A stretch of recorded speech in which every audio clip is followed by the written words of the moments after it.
À quoi sert l'école et l'université en Afrique? Si on veut être gentil, on va dire à rien. Mais comme à Mansa, nous n'avons pas pour ambition d'être gentils, nous allons dire qu'en réalité, depuis des décennies, en Afrique, l'école et les universités sont des véritables camps d'endoctrinement, où on essaye de produire des esclaves.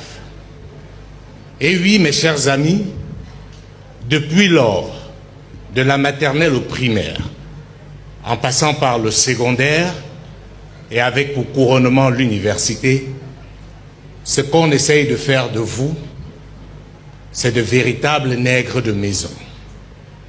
Pendant que les autres ont conduit leur système éducatif dans l'optique de questionner leur environnement et de le transformer, en Afrique, on nous apprend à imiter les autres, à réciter ce que les autres font.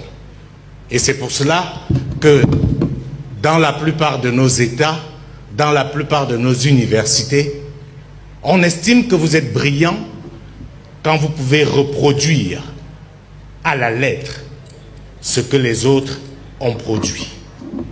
Ce n'est pas un fait de hasard que même dans un domaine essentiel, comme la philosophie, nos référents viennent d'ailleurs. Nous sommes contents de parler de Hobbes, Emmanuel Kant, Platon, Socrate et j'en passe. La question que j'aimerais nous poser, c'est qu'est-ce que ceux-là savent de l'Afrique?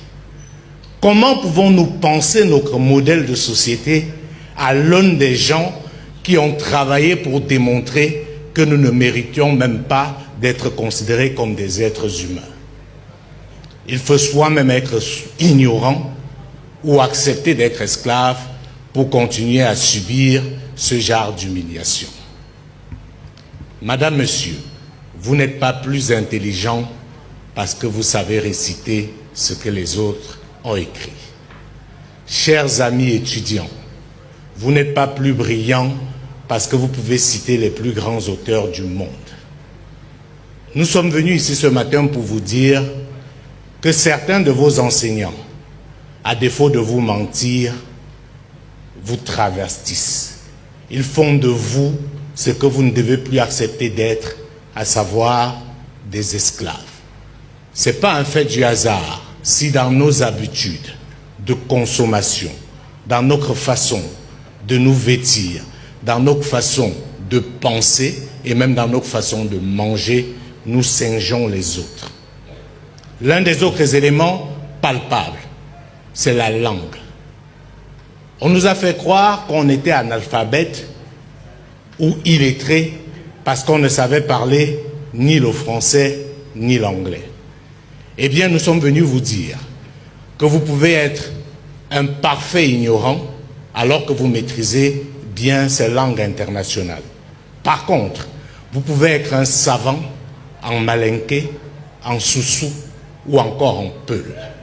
N'ayons plus peur de qui nous sommes.